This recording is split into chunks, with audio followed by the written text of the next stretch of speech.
Hi, this is Phil, and I'm here to make sure you know all about the Capes and Lunatics Patreon. Don't miss out on all new episodes of Wade's World, Boob Windows and Long Boxes, our Hard R movie reviews, and so much more, all completely uncensored. Access starts for as little as $1 a month, full videos when you pledge $3 a month. Check us out at the link in all of our show notes, or just go straight to patreon.com/Capes and Lunatics. Hope to see you there.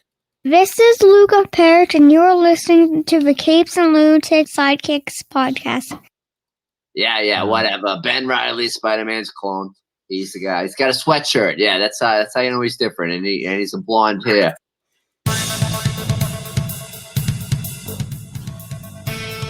Woo, what a rough month. Anyway, welcome back to another last Tuesday of the month with the Scarlet Pimps.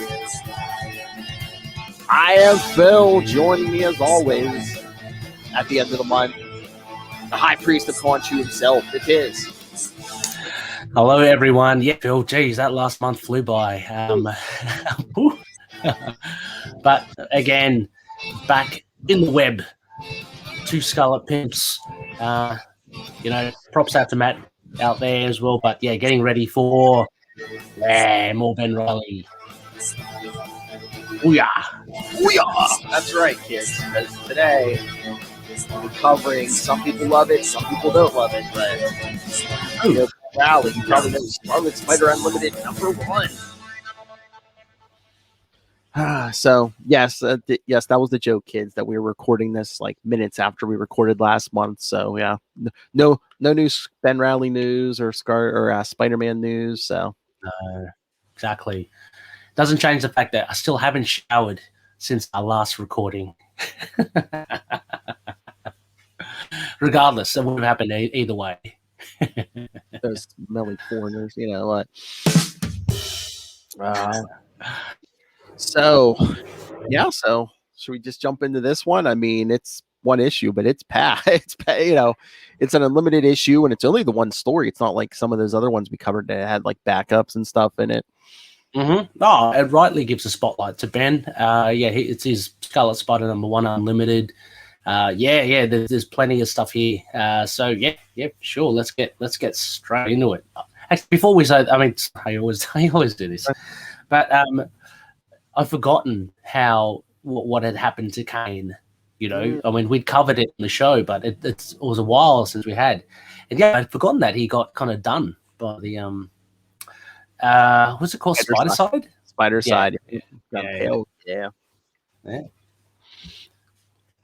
I know that it's like big on this cover. It's like, the Tomb of Kane, and meanwhile you only get like, a little bit of Kane at the beginning and the end. And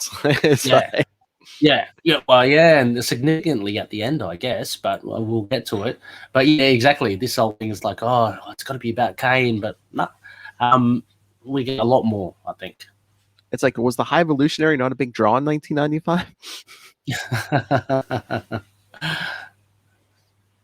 All right, so yeah, Scarlet Spider #1. This one from November 1995. It probably came out between what we're gonna do next month and the month after, but I kind of put it here because I think it works. And again, it's. Okay. And those are more linked together. This is kind of like floating off on its own. So, All right. So yeah, Scarlet Spider #1. Writer Glenn Herdling, penciler Todd Smith, inker John Nyberg, colorist Joe Andriani, letterer Clem Robbins, editor Eric Fiend. So yeah, so really not any really like anyone we're familiar with. Not. I mean, I've heard of Glenn Herdling, but I mean, we haven't done a ton of his stuff. Yeah. Can I also just say as well, Phil, it seems like someone has found out about the Gaussian blur effect, because we get that a lot in here. I think they're starting to play with computers, digital effects, so we get a lot of perspective through like a blur in the distance. It's funny. Is that like the comic version of like lens flare? Yeah, pretty much. Yeah. Oh Lord. The title of this one, You Say You Want an Evolution? Yeah, it's funny. I chuckled at that. Somebody's a Beatles fan. All right, kids, strap in. It's gonna get wild. All right. It opens up 3 weeks ago, 1995. 3 weeks ago, two humanoid creatures have located the cryostasis unit that contains the warped spider clone known as Kane. One of them, named Spinneret, almost opens the unit. However, his associate, Komodo, tells him to keep it closed as the clone inside is clearly in stasis for a reason. And like Ray said, I think we know the reason why he got impaled. Yeah. Yes. But then it flashes to today, in 1995. The Scarlet Spider finds himself outside the same warehouse and sees that it is swarmed by a crew of authorities and hazmat units. Among those gathered is Jacob Raven. Remember him, kids? But he is barred from going inside. Unwilling to let this stop him, Raven sneaks into the back of a truck and steals a hazmat suit, allowing him to slip into the warehouse unseen. The Scarlet Spider decides to swing in after him, but are stopped by the men in the hazmat suits. They explain that they are with the World Health Organization. Yes, exactly. And they are trying to contain the facility in case it has more of the Jackal's genetic virus that was unleashed on the city of Springville. Oh my. I could just see certain political leaders in the current time being like, yes, it came from the Jackal's lab. It came. Well, yes, timely. The Jackal flu, yes. Let's see.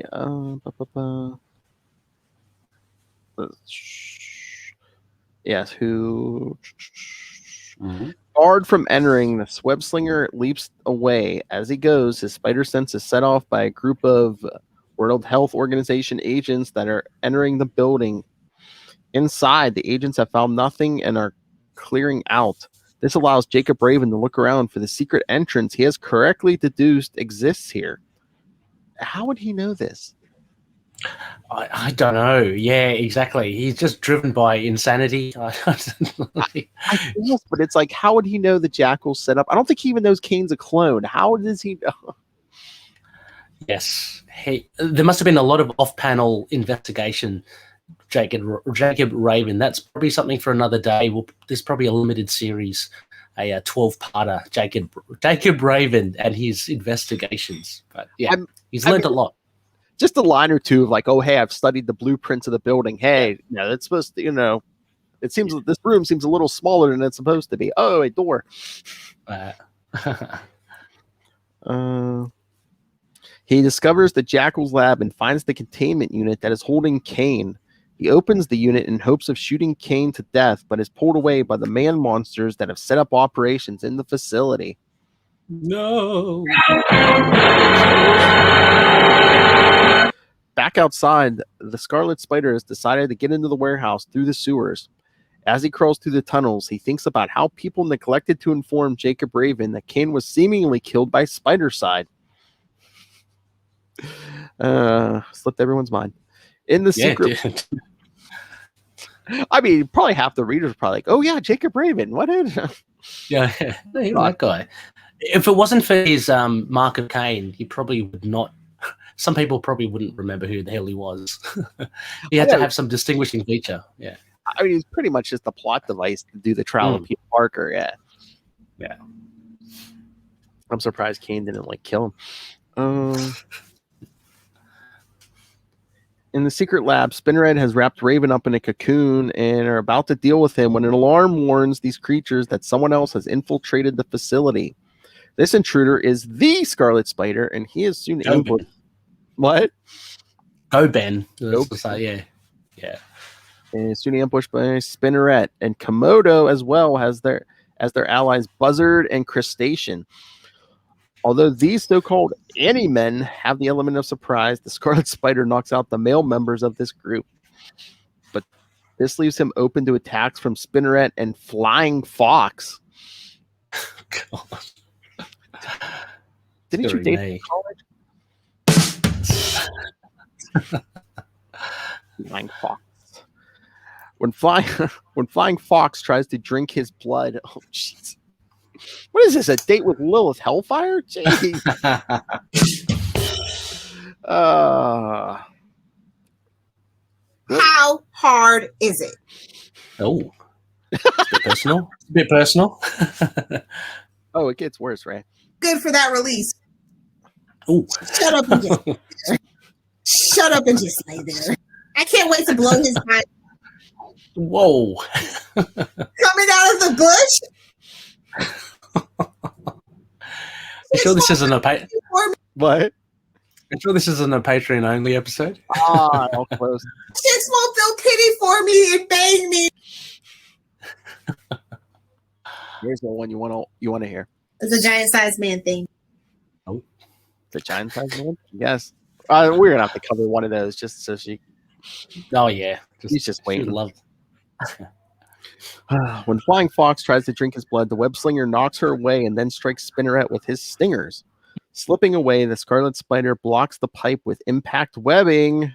That's right, kids. Impact webbing for the win again. Couple of balls down the gob. Yes. Stealing the Animen from the Jackal's lab. Knowing that he doesn't have much time, the spider begins accessing the Jackal's computers. He discovers that the Animen have been trying to copy the Jackal's files on cloning in his genetic virus. Okay, all right, let's go back up a little bit. I mean, I guess, like you say, they want people to forget about the clone saga, like certain aspects. Mhm. Peter used impact webbing to this day. Sorry, doesn't Why what was wouldn't that? Sorry, Why wouldn't Peter use impact webbing? You know, I from- know. Other than Ben Riley's got a trademark or a copyright issue on it, I don't know. It's a great bit of. It is great, isn't it? I love it. I love the stingers as well. oh but, yeah, you know, stingers, impact webbing, yeah. yeah. While at the same time, some other source is trying to erase these files. Going through the data, the web slinger is surprised to see that the Spider-Man cloning process is also cross-referenced with the carrion virus. With his spider sense and the security systems warning him of the Animen's approach, the Scarlet Spider frees Jacob Raven. Unfortunately, Raven is too upset to listen to reason, allowing the Animen to catch up to the web spinner. Komodo's first punch sends the masked hero crashing in the Kane stasis chamber. Oh, it's getting crazy, kid. When the Scarlet Spider realizes what he is looking at, he demands to know what is going on. Suddenly, a holographic image of the High Evolutionary appears in the room and demands a status report. Informed that they have succeeded in their mission, the High Evolutionary teleports them away.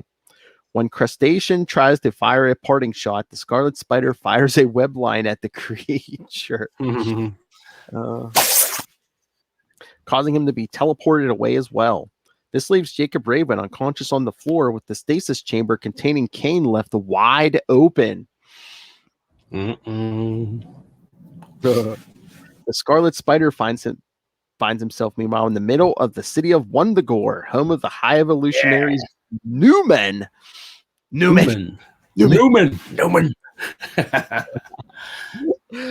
Oh, he should have did that at some point. Newman.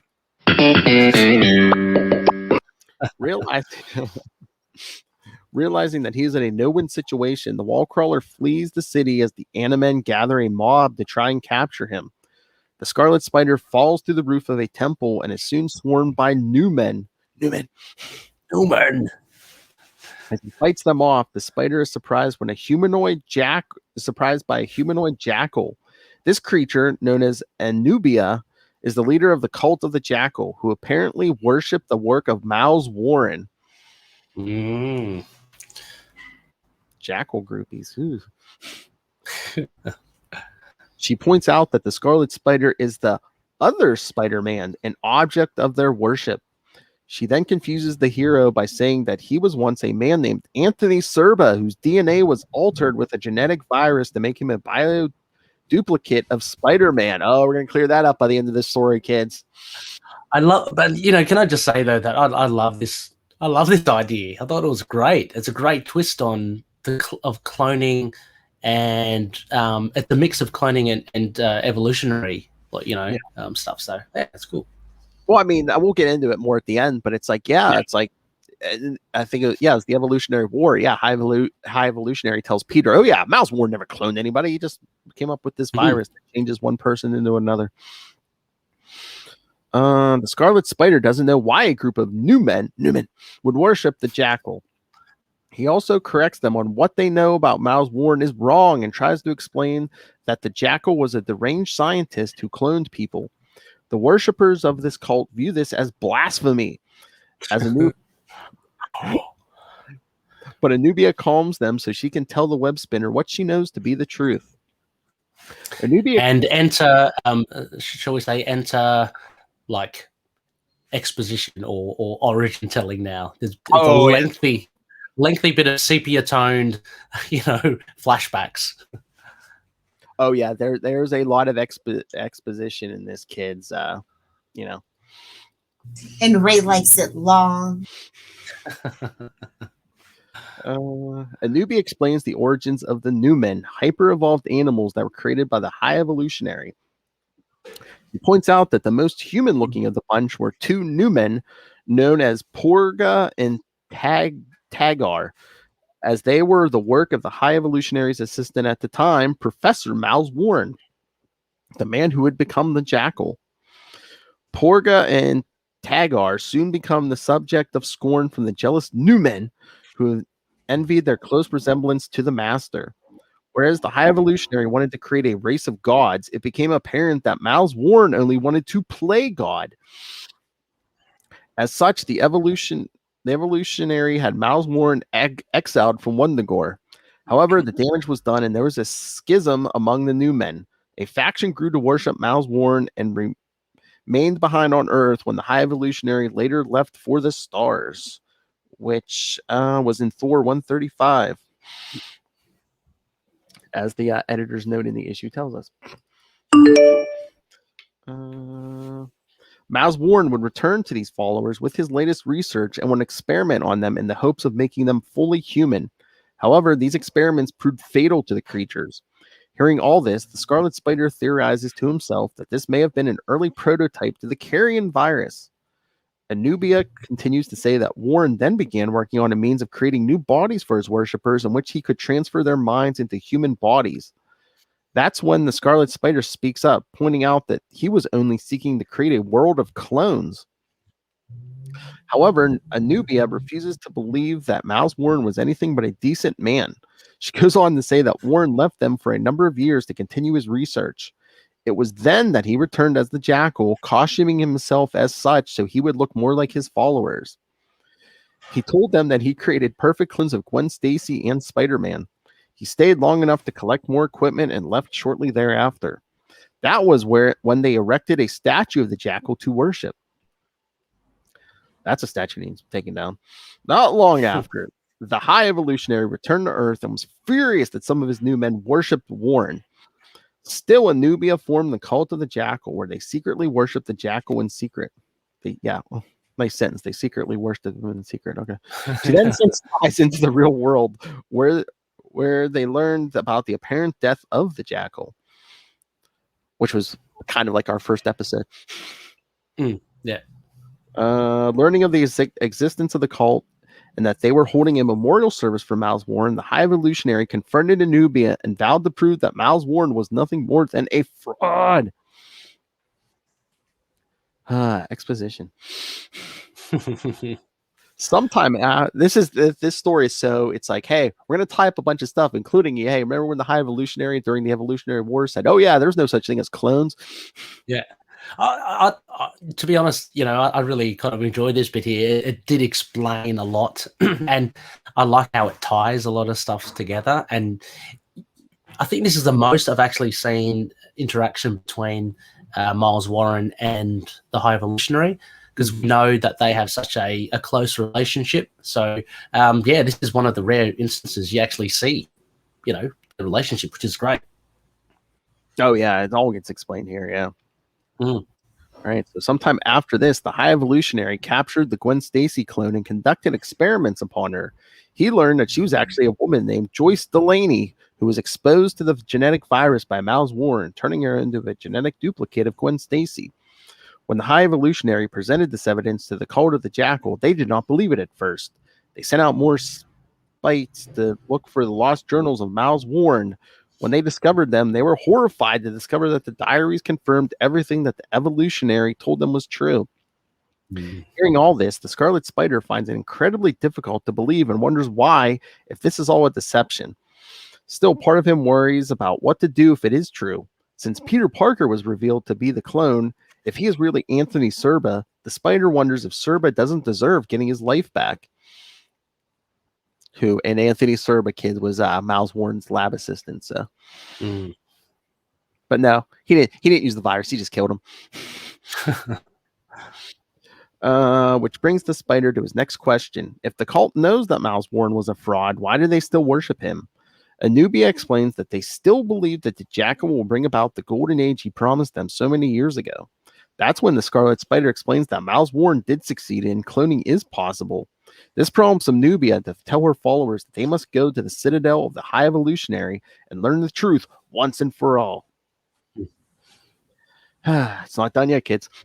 No, there's a lengthy bit of read here.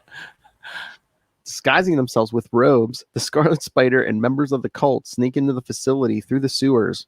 That's where they're ambushed by the Animen, who have been waiting for them to infiltrate the facility. Both factions find themselves evenly matched. However, the fight is quickly ended by the High Evolutionary, who demands that the battle end right away. When Anubia demands to know the truth about Miles Warren, the High Evolutionary uses his powers to devolve her to a normal Jackal. Furious, the Scarlet Spider demands that the Evolutionary restore Anubia to normal and tries to strike the High Evolutionary, but this doesn't even make the Master Geneticist flinch. The High Evolutionary then... I don't know if he's experimented on himself. I think, if nothing else, it's that armor. Yeah, I mean, again, inconsistencies with comics. In the more recent Spider-Woman run, he was shown there, and he got tossed around and bashed around, seemed quite easily. So, might be some armor, might be, who knows, some sort of tech he's got here. Yeah. The High Evolutionary then teleports himself and the Scarlet Spider to his ready room so they can discuss things man to man. He goes on to say that they are both victims of the Jackal and that once he hears the truth, the wall crawler will realize that they are on the same side. The High Evolutionary starts by saying that he was responsible for creating the Jackal. He confirms that Miles Warren worked for him years ago, evolving animals into bipeds. However, when one of Warren's creations was a jackal that he made very humanoid. After the creature slaughtered local livestock, the High Evolutionary learned of Warren's unauthorized experiment and exiled him. Oh my God. You know what? I understand why Lilith wasn't here. I invited her when Matt Kona couldn't show up. I could just see her rolling her eyes through this. Absolutely. Yeah, exactly. See, Ray, you could have been front row for a classic Lilith Hellfire eye roll. Yeah. This is definitely not up her alley. So, so yes, the High Evolutionary learned of Warren's unauthorized experiment and exiled him. Warren went on to start a life of his own, getting married and having 2 children. Unfortunately, tragedy would befall Miles Warren as his man Jackal escaped from the High Evolutionary's facility and tracked down his creator. Seeing Miles' new family, the creature became jealous and murdered Warren's wife and children, making it seem like a car accident. Kind of like a Frankenstein's monster thing. So, yeah. Oh man, just the remember what was at Web 125? They're like, oh yeah, his family left, and I don't know if they came out and said it, but that, like they died in a car accident, but now they're adding on the man Jackal and all this other stuff. They got man jackaled. Oh. Thank you for the drop. Lilith's gonna love that. Knowing the truth, Miles Warren returned to Wundagore and challenged the High Evolutionary for leadership of the New Men. He gathered worshippers by offering to clone human bodies for the New Men. The Scarlet Spider interjects for a moment to ask what happened to the man Jackal. The High Evolutionary doesn't know for sure, although he heard unconfirmed reports that the creature appeared in Canada. Oh. So I'm looking at the note here. The high evolutionary statement here is an attempt to explain the jackal who claimed to be the son of Miles Warren and battled Alpha Flight in Alpha Flight 114. Oh, nice tie. Nice tie in then. Yeah. However, none of this has been conclusively confirmed. So yes, the man jackal may have showed up in Alpha Flight 114, kids. Maybe. I have to look that up. Then he goes on to say that the death of Warren's family and that of his assistant Anthony Serva sent Warren over the edge, causing him to create the jackal identity. However, something about all of this doesn't ring true to the Scarlet Spider. The High Evolutionary continues by saying that he is against Warren's work because cloning stagnates evolution and he seeks to accelerate it. Mm-hmm. So there's the motive, kids. He then reveals that he fabricated the proof that Gwen Stacy and the spider clones were merely genetic constructs in order to keep the world from believing in the existence and continuing work on clones. The Joyce Delaney ruse was reinforced thanks to the interference of the new god known as Daydreamer. He figured that he would never have to cover up the truth of the spider clone because he believed it was dead. Now learning that this was not the case, the High Evolutionary realizes that he can do nothing more than but tell the truth. With that, the Evolutionary teleports himself and the Scarlet Spider back into the lab where the cult of the Jackal and the Animen are fighting once more. There he makes them stop fighting and uses his powers to return Anubia to her evolved form.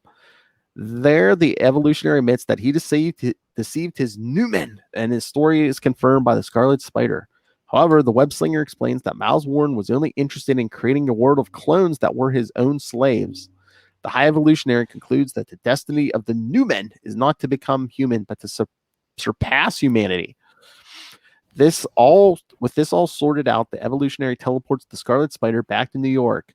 There, he finds himself back in the Jackal's lab, where he wakes up where he wakes up Jacob Raven. That's when both men realize that Kane is still alive and is on the loose again. I love that little last. Yes, I like that little last pack. Yeah. And that just, you can see the gloop just kind of going towards the stairs and kind of up the stairs. So very exciting. But yeah, what an issue, hey? You know, how's your throat there, Phil? There's a lot of I know. But you know, as I mentioned earlier, for the most part, well, number one, I really enjoyed how we got two sides of the legend that is Miles Warren. You know, so we get from the was it the cult of the Jackal? We get them talking about it and how they revere him, and it kind of semi explains his look as the Jackal, and then we get kind of the High Evolutionary take on it and his reasons why the Jackal is dressed up as the Jackal, that sort of stuff. So I like how you kind of play between the two, because they're very devout. Like we kind of know, as a reader, having read the past issues with the Jackal, you kind of know he doesn't seem like a nice guy. You know, there's something a bit askew with him. But it was fun anyway to get all these tie-ins and this explanation. I mean, I love this whole idea about Anthony Serva and Joyce Delaney being kind of like almost plastic surgery, you know, of massive form, extreme form of it. They get turned into Spider-Man and Gwen Stacy instead of it being like a clone. I just love that kind of, at least an attempt at trying to fool us as the reader. Oh yeah, and I mean, yeah, the High Evolutionary, he made his claims. Oh, there's no clones. That was Spectacular Spider-Man Annual 8, part of the Evolutionary War, and then Spectacular Spider-Man 149. Peter finds Miles Warren's journal in like his old lab, and the one where it says, "Oh no, I didn't clone. I just came up with this virus that mutates people." So. Yeah, and tying it in, obviously the genesis or the precursor to the carrion virus as well. And at the same time, if you're a casual reader and you kind of get a nice little summation of the High Evolutionary as well, and what he aims to do. And I like what he said about cloning stagnates evolution, whereas he aims to progress, Yes. people. So that's a defining difference between, and I've got to point out these two colleagues, which Jonathan Drew worked with him, the father of Jessica Drew, Spider-Woman. Yep. But these colleagues, Herbert Wyndham and Miles Warren, all kind of doing stuff, geneticists, the same thing. So yeah, it's good. So, I mean, the High Evolutionaries encountered a lot of superheroes. I think it depends who's writing him, but sometimes he seems almost sinister. But do you think he's a villain, or just no? He's just like a scientist. Yeah, he comes across as, for me, as a villain, but it's not as much as, say, Mr. Sinister, who kind of does, the same thing. He seems pretty bad to the bone. There is something, the high evolutionary, something purely scientific that he's doing, and it's kind of that mold of, I'm on a different plane of thinking to normal people. Like, I've gone beyond humanity, so to speak, and he's trying to further science. But yeah, I don't know. Do you think him as a villain, or? I don't think he's like a classic villain. I just think he has like his goals in mind, and it's like if anyone gets in his way, he's just like, I don't care. I'm going to go through. I'll just go around you. I'll go through you. But yeah, it's basically a narcissist more than a villain. He's like, yeah, my plan is the plan. There's no other. Yeah, I mean, like he experiments and stuff, and the stuff that he does, it's not like he's looking to take over the world. He even goes to the stars. He even actually goes away and tries to seclude himself from humanity and just wants to do his work. So it's not like he wants to take over anything or destroy anything. Yeah, he's just someone that's really driven for what he wants to do. Yeah, because that's what they showed. I mean, yeah, that's what they were even saying. Like the Jackal wanted to create an army of clones that all worshipped him. Yeah, Miles or the High Evolutionary just doesn't care. He's like, yeah, I just want to, he wants to be the guy who evolves humanity, I guess. Yeah, and that's the big difference between Miles Warren and the High Evolutionary, which is also in the mix. It's pretty cool because Anubia and all that. She seems for me, she seems likable. She's not like terrible, but maybe just blind faith, a bit naive, I guess, with that. But again, I like the story about how Miles Warren comes back dressed as the Jackal because he wants to kind of show them that he wants to fit in with them, kind of thing, which is a nice little interpretation of why he dresses up as a Jackal. So yeah, they're really making excuses for him. Yeah. I mean, Anubia and the New Men. Yeah, no, I think as we've seen in the world, in the last year or two, it's like, yeah, if someone spouts enough lies enough times, people will start to believe it. Yeah, exactly. And this was I mean, if anything, I didn't mind it at all. If you look at this again, Scarlet Spider, Ben Reilly, he's really only there to take in all the information. I mean, he goes and infiltrates the High Evolutionaries headquarters and stuff. But the most part, as you had read out, Phil, a lot of it's a recount. So I'm sure if you look at the page count, there's probably minimal Ben Reilly again here. Yeah. But it's good because it really does strengthen the backstory, the Clone Saga, Miles Warren in particular, but then we get the High Evolutionary. And I think it's fun to see the Animen and the New Men. They're as forgettable as they might be, and as Ben Reilly said, I think in this issue, you're really scraping the bottom of the barrel with your names and your team. They're fun. They're good. Yeah. I mean, I find it like that one line Ben throws out where he's like, "Oh, what did my clone do while I've been gone?" Because I mean, as far as Ben's concerned at this point, he was Spider-Man for the first 150 issues of Amazing, and then after that, because he's like, "Man, I used to just fight like criminals." He's like, "Well, my clone was like fighting guys like the High Evolutionary and stuff." He's like, "Man, yeah. Very, very cool, interesting stuff." It's just I remember reading this, and it's a big mega size issue, and we get a whole heap of sepia tone because of the recounting from Anubia. Then, Scarlet Spider interacts with High Evolutionary. We go back into the sepia. I'm going, oh gosh, this is just like flashback after flashback. But no, it's good. It's always good to see the High Evolutionary. Yeah, I can't remember too much from the High Evolutionary War other than the ending with him and Hercules. That awesome kind of that elevated, to almost like godhood or something. They become one with the universe or something. It's really weird, but yeah, and he's got a good aesthetic. The High Evolutionary as well. I know, man. For purple armor, I mean that could look way worse, but I mean, yeah, yeah. But yeah, like you were kind of mentioned, it's like, yeah, we got a lot of exposition, and this wasn't even a normal size issue. This was like probably at least twice the size, Twice. Yeah, Scarlet Spider Unlimited with no backups. This filled the whole issue, so this was probably like, 64 pages or something. Yeah, and this from largely, as you mentioned at the beginning, a team we're unfamiliar with. Who was the writer again? Glenn Herdling. Yeah. I think he did a very good job, actually. Oh, yeah. Yeah. I mean, I've never heard of the guy since. Have you? Or the name sounds familiar, but I can't remember where I heard it. I mean, it's not like it's something or it jumps right out at you, but yeah. I mean, tying all those plot threads together. Hold on, I'm looking this up. Yeah, I think he's done really well, and it was enjoyable enough read. It wasn't as if like we're just reading facts, you know what I mean? Like he's integrated it really well. He had a cast of thousands to deal with, like High Evolutionary, Anubia, Scarlet Spider, recounts of Miles Warren, but their whole team of Newman and Annie-Men, then bouncing that with Jacob Raven and Kane. So he had a lot to work with, but I think he did really well. Oh, yeah.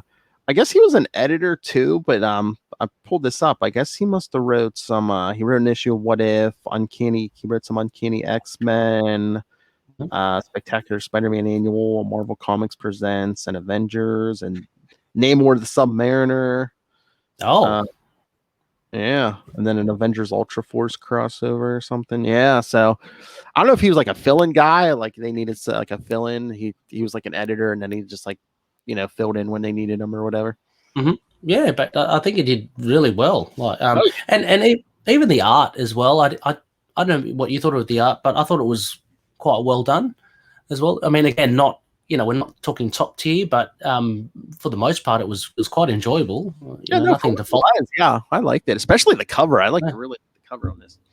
Oh, the cover was great as well. Yeah, even though it really didn't tell you much about the story, No, not at all. But as you said, the last bit, Kane. I mean, that was all important to set up for future issues. He's loose again. He must have regenerated, recharged in that containment pod. Oh yeah, kids. Yeah, we'll get to that next year. Kane returns in the middle of the great game. What is that? You'll find out. Oh. But yeah, some cool moments as well. Of I like that kind of it's semi stereotype of Ben Reilly hitching a ride to teleportation and being zapped to Wonder Gore because that's kind of like he's on his own. Truly, he's in a world where everyone's probably we're out to get him before they start worshipping him. Some of the factions, but yeah. Yeah, I'm just looking through this. Yeah, I mean the art's not bad considering it's not bad, no. Pretty good. I mean, again, like I wasn't too familiar with any of these names, but they did a pretty good job on this. Mm-hmm. Maybe even Lilith Hellfire would have enjoyed it. I don't know. That's a tall order. That's a tall order. All right. Unless she likes the High Evolutionary, then I think if you like the High Evolutionary, I think you'd really enjoy this issue. Sorry. I don't know if she's overly. Probably depends who writes it, who what story's in, who would be writing it. Probably because I don't know if she's feeling either way about High Evolutionary. I mean, he's not top tier. I mean, he's well known for comic book readers, but he flits in and out of titles. You hardly see him. So, yeah. Mm-hmm. Oh man, they should do some kind of crossover with the High Evolutionary soon. I mean, we could Ben Reilly's coming back. You can bring in Ben Reilly. You can bring in Jessica Drew. I mean, that'd be so cool. I'd love to see Ben Reilly and Jessica Drew together. Just interesting to see how they'd interact. Yeah. I'm interested to see how a lot of people, I was even telling Lilith, like how Miles Morales interacts with him. You know, I'm just waiting for Ben to be like, I'm not Peter. yeah. Oh, that would be very interesting. He kind of, yeah. I was about to say that, but that's more so in Spider-Woman. He kind of gets set aside from the main Spider people. But yeah, be cool to see. And whether or not, judging from the Peter David run, he had all that kind of all that baggage with the mental, being killed over 100 times or something. Yeah. Interesting to see what so have you been reading the Iron Man one? How was he portrayed in that? I mean, he doesn't get a ton to do, but I mean, he seems pretty even keeled, pretty normal. So I mean, yeah. I think they kind of cured him in what was that, Spider-Geddon? At the end of that, he's like, "Oh, I'm normal again." Oh, okay, yeah. I read that. I can't remember that part of it, but it was it was a couple. It was like a panel or two at the end. He's like, "Oh yeah, I don't know if it was Superior Spider-Man or somebody's like, oh, he cured me." Yeah, I'm planning to do a reread of Spider-Verse because I absolutely love that when it first came out. So I've got the complete collection all bound up. So I want to read all through that, and I want to read Spider-Geddon again because that was fun. It wasn't as good as in Spider-Verse, but it was decent. So you said you aren't reading the current Amazing Spider-Man? No, I'd like to. It's just I generally just wait for so I'm behind. When I say I'm not reading it, I just wait on Marvel Unlimited. But that's yeah. Well, it's been going on for like 2 or 3 years now. Do you have any idea who Kindred is? Oh no, I'm actually really behind. I'm only up to the bit where Spider-Man and J. Jonah Jameson talking about podcasting. So that's quite that's a bit behind still. But no, Kindred, no. I know that was a big thing. So, well, he claims he's Harry Osborn, but we'll see. Oh, okay, right. All right. Oh, did we give any grades on this for this issue? The Unlimited issue? Yeah, I don't know. Look, I think it's quite fun. I'll give it a bit more. I'd maybe say I'll give it a B. Compared to like the B- that we gave for the last arc. To be better, I don't know. I like this recounting. I wasn't expecting this amount of recounting, but going through it, particularly going through it again, I think it's just pretty nifty how they try and tie things together, and you get those two perspectives of Miles Warren. So yeah, I'll give it a B. It was pretty good. I mean, it was pretty good. I might have to go with my B- again. I thought it was pretty good, but it's like, again, I think you even mentioned it's like I could have used a little more Ben Reilly in this, but there was a lot of exposition and info dumping. And absolutely. You'd have to have a triple-sized book to actually start getting Ben in there, But yeah. I mean, exactly. And the front cover misleading. We don't even see Kane, that sort of stuff. But yeah. Just at the beginning and that tease at the end. Where did he go? All right. So we done. Should I let everyone know what we're doing next time, including Ray? Yeah, sure. I'm keen to hear. All right. So next week, kids, for September, because over on Comic Capers, we're going to be doing X-Men or every other week. So here, next episode, we'll be covering Marvel Team Up Annual #1 with Spider-Man and the X-Men. Oh, nice. Nice. Like the all new, all different X-Men, Wolverine, Colossus, Storm, Nightcrawler. Yeah. And then in 2 weeks, we'll be covering Giant Size. Here we go, Lil. Giant Size Spider-Man #2. because it's September, and who makes an appearance in that issue?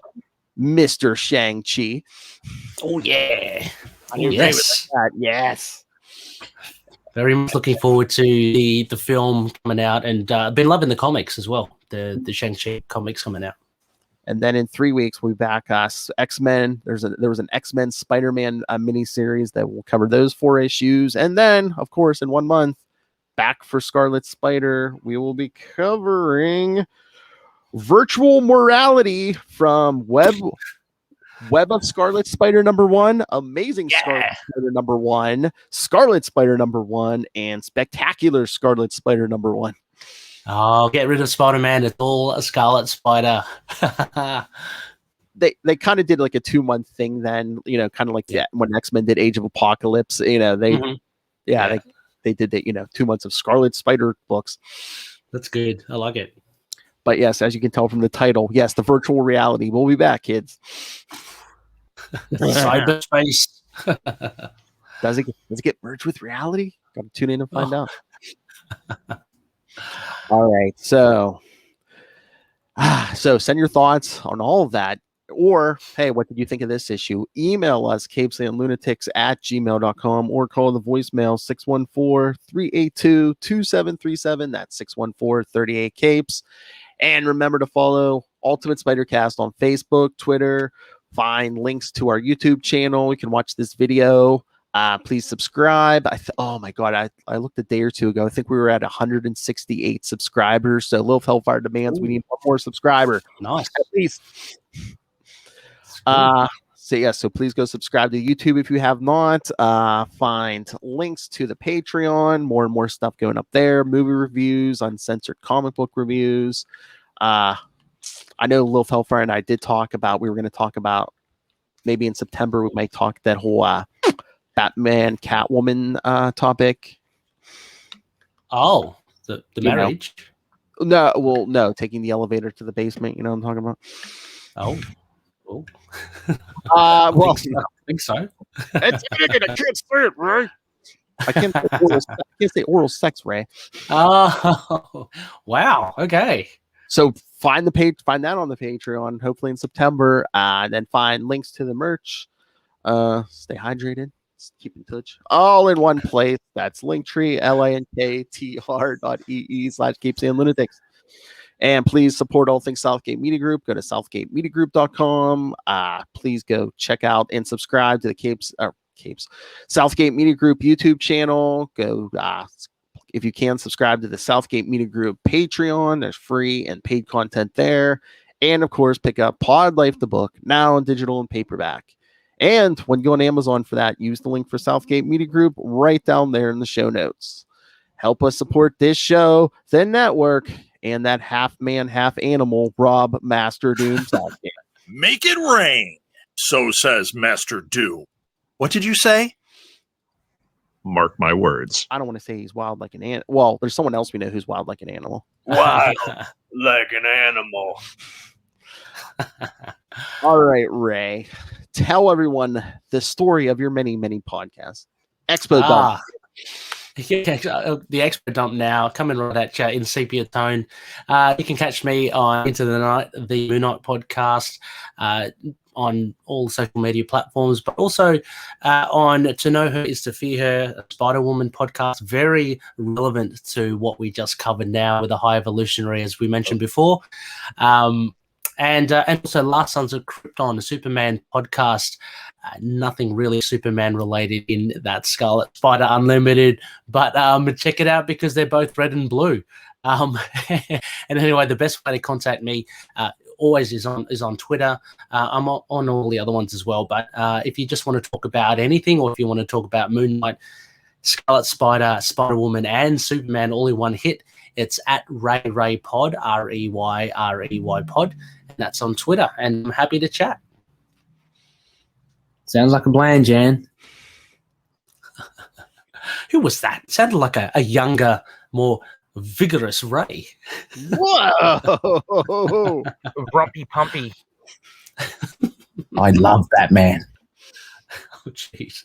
Don't put those two drops together, Phil. That just doesn't... Get in the mood, huh? All right, kids. Thank you for joining us. Again, come back in 1 week. We'll Hellfire. o'clock, the Spider-Man X-Men team up, the Marvel team up annual number 1. And of course, ReyRey will be back in 1 month. Yeah, baby. Right. But until then, kids, swing like that. Put the whip.